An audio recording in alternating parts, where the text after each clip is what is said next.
in accordance with the Open Public Meetings Act of 1975. This meeting has been given appropriate notice and is therefore called to order. This is the regularly scheduled June 1st meeting of the Franklin Township Historic Preservation Advisory Commission. This meeting is being recorded for record and for use on the township's YouTube channel. With that being said, I'll take roll by calling out who's on the WebEx. And we'll, did you start the video? It says it's recording, Vince. Good, thank you. So with that, myself, Andrew Burian, I am present. Vince Dominic is on phone but can't talk on the computer. Bob LaCourte is present. Anthony Gannum is here under the pseudonym Brenda Ludwig. Dominic Stanzione is here. Glenn McParland and Jessica Johnson is here. So we do have a quorum. With that, we have a formal application, which is 2021-15 Randy Snyder from 11 Union. This is in the last meeting, they came for a fence, and we said that if they want to add more, they could just come as an amendment to their previous approval. I don't see anybody here for that application on the list, but I'll put it out for an audio. Is anybody here, Randy Snyder, for that application?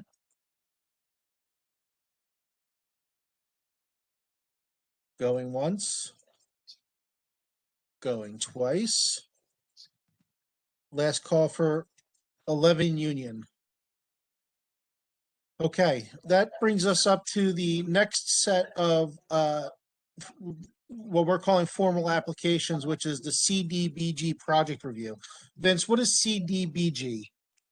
It's the Community Development Block Grant Program that the federal government either gives to the states and then the states give to the localities, or the federal government gives directly to a municipality that's big enough, which happens to be Franklin is big enough. So they give us grant funds to be used for low and moderate income programs or specific programs that benefit low and moderate income individuals or groups or areas.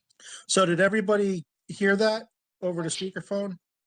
Yes. More or less, it's okay. So Yes. All right, great. So basically, this is a block of projects. None of them occur within a historic district, but as a check mark on the application for these grants, since we are certified local government, it's incumbent on us to review these for historic impact. But like I said, none of these are within a historic district and really have no impact on any of the historic resources. So this is more or less a procedural, yeah, we looked at it, we're aware of the projects, and there's no impact.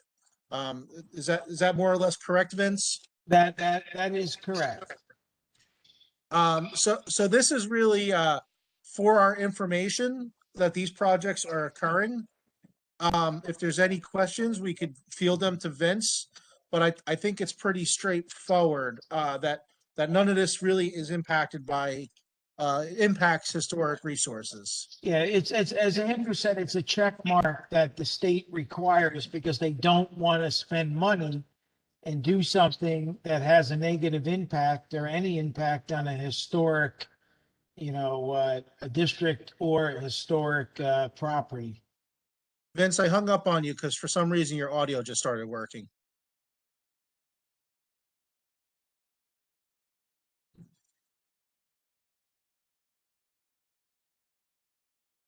You there? I'm back. I hung up on you because your audio was working. Oh, the audio is working on the. Yeah, I'm gonna kill the phone. You're okay on audio. Oh, okay, good, great. All right, excellent. So with that description, Okay, I don't so know everyone if it's. can hear me now, actually. Yep, we can hear you. So Yep, I don't know. I don't know that we vote on this, Vince. Is this just a procedural check mark? I can't hear you. I can hear him, so. Vince, try turning your volume up. Maybe you turned your volume down because you were on the phone.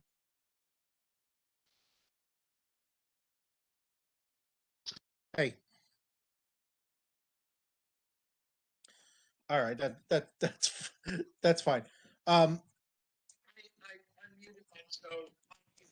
All right. So what I was saying, Vince, is this: we're not procedurally, we don't really have to vote on this. This is just an awareness check mark, right?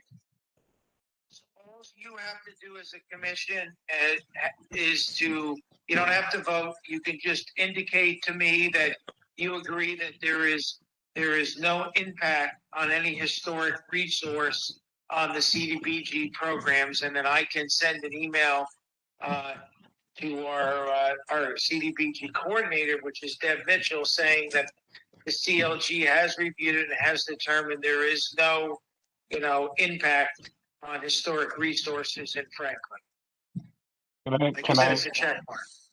I just want to ask something. Why wouldn't there be? How are these funds allocated, and why? Was there any benefit to letting them hit historic resources or historic districts or?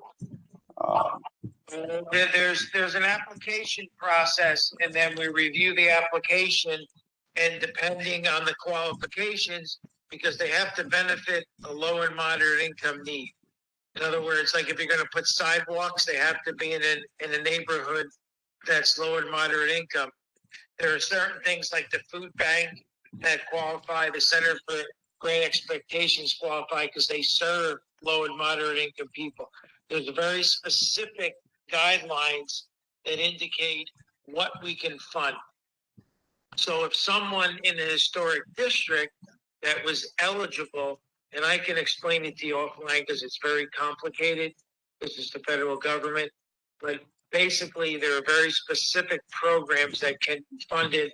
And as you can imagine, there's for every $100,000, there's 100 pages of documentation that has to be provided.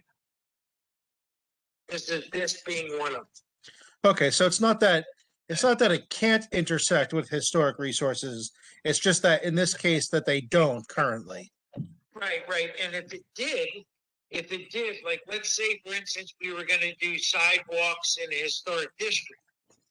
Well, then there's a commission would review it and make sure that they were done in a manner that was not inconsistent with the Secretary of Interior's guidelines. Like maybe instead of having the red bumps at crosswalks, you may want to have gray, so there wasn't an impact. But that's what you'd be reviewing if there was, and you'd be making comments to make sure that there wasn't a negative impact, because they don't want to expend federal funds and then negatively impact an historic district. Okay, so who determined what needed to be done? Kind of, I guess, because we, of course, you've seen from me, have some sidewalk and curb issues here. It's not a determination of who determines what's going to be done. What areas impact are, Kingston isn't the wealthiest too. I mean, I don't know what's low or moderate income, but just the federal government, I can tell you, Kingston is not a low and moderate income area.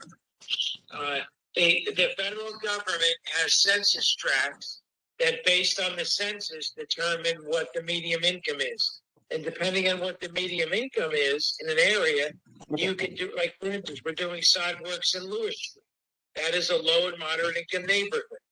The food bank, by definition, is serving low and moderate income people, so we can give them money. So it's either a program or an area. Got it. We can take it offline later, Vince. Kingston is not a low and moderate. We can talk offline. I can explain the program to you in detail. Only if we do it via cocktail, though. Sounds good. Okay. Any other questions on this topic?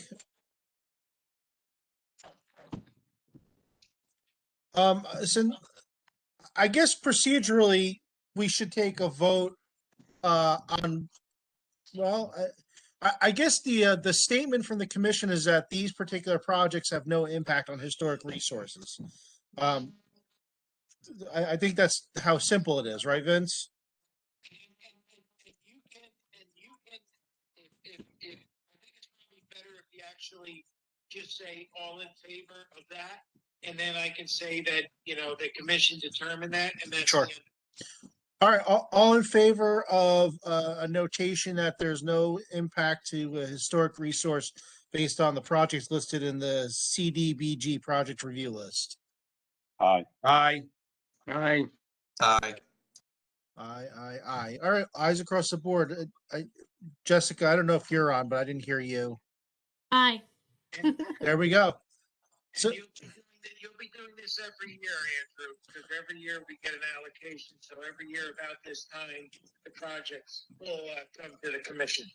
Okay, that's good to know that this will be a yearly reoccurrence. Yep. Okay.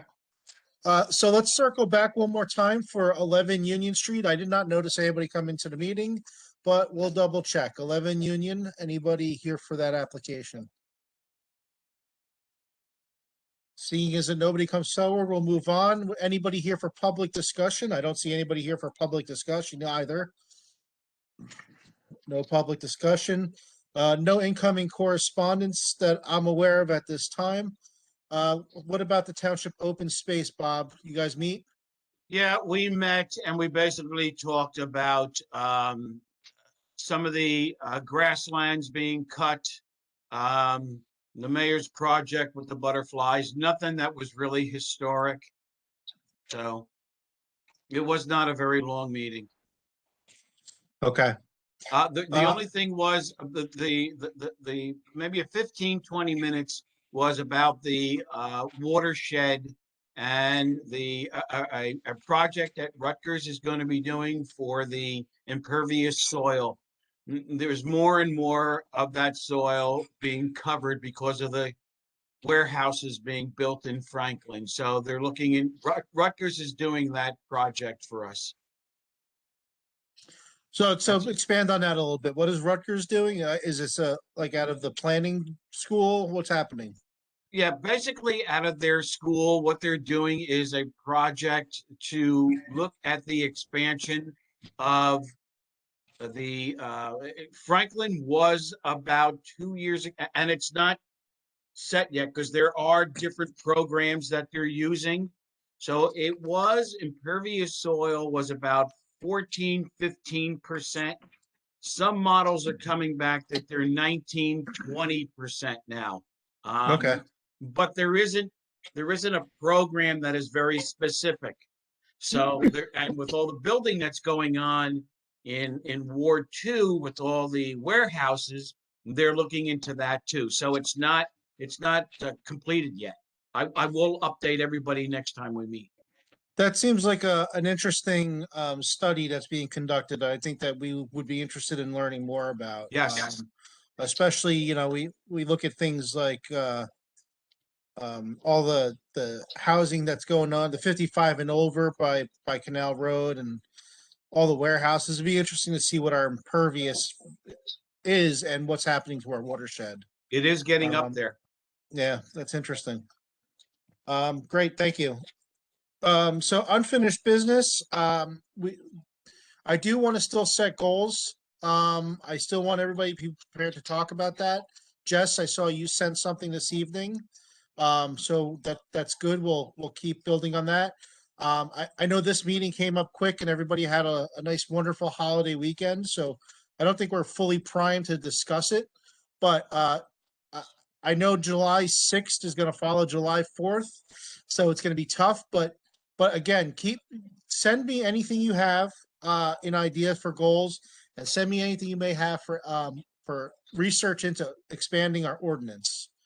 I want to keep that alive and then really formalize it. Maybe in August. We'll be realistic that the summer is here and nobody's going to be doing extra work on stuff like that. But rolling into the end of the year, we should really be on top of that. I don't have any other information on the 2 demolitions that happened. Vince, is there anything that you could add on the demolitions on 27 and the lot clearing on Easton Avenue? No, not at this time. So there's nothing on that. I think you heard. Does anybody have new business that they want to bring forward? Nobody has new business. I like it.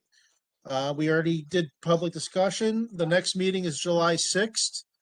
And that's all we have for tonight. I do want to keep the ball rolling on goals. So please, I know we're skipping over it tonight because it's a holiday weekend and we're probably going to skip over it in July, but be ready in August. We got to set a committee. We got to set a goal, list of goals.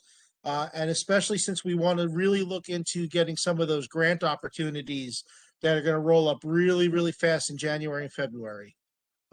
So we got to start working on those and putting together our idea of what budget we may need in order to do that kind of stuff.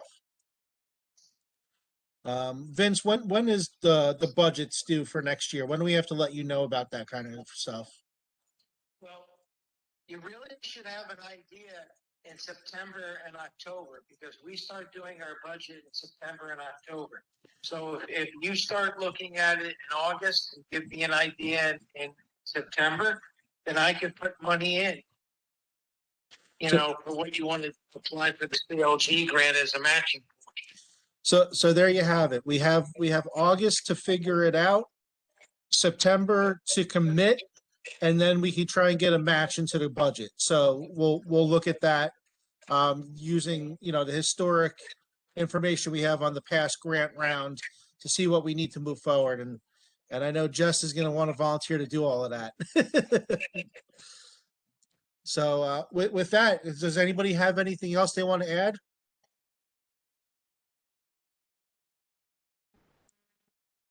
Well, as we close out Memorial Day weekend, thank you everybody for joining, and thank you to those who gave the ultimate sacrifice to our country and our freedoms.